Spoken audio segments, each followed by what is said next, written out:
កាលពីព្រេងនាយមានកណ្ដរនិងកង្កែបបានคล้ายជាមិត្តភក្តិនឹងគ្នាពួកគេតែងតែជួបគ្នាជារៀងរាល់ថ្ងៃ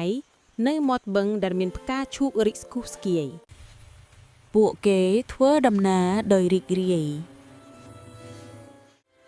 ថ្ងៃមួយកង្កែបចង់បង្អួតពីពិភពក្រោមទឹកក៏បបួលកណ្ដរទៅលេងទឹកជាមួយគ្នាដើម្បីកុំឲ្យបាត់គ្នាកង្កែបបានយកខ្សែលូនមកចងជើងរបស់ពួកគេទាំងពីរជាប់គ្នា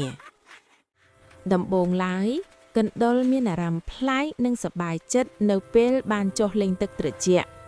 ពួកគេទាំងពីរហែលលេងយ៉ាងរីករាយនៅតាមបាតបឹងដ៏ជ្រៅប៉ុន្តែមិនយូរប៉ុន្មានកណ្ដុរដែលមិនចេះហែលទឹកក៏ចាប់ផ្ដើមលង់និងព្យាយាមរើបម្រាស់យ៉ាងខ្លាំងតែមិនអាចងើបឡើងរួចឡើយខណៈពេលកំពុងលង់ទឹកស្រាប់តែមានខ្លែងមួយហៅមកពីលើមេឃ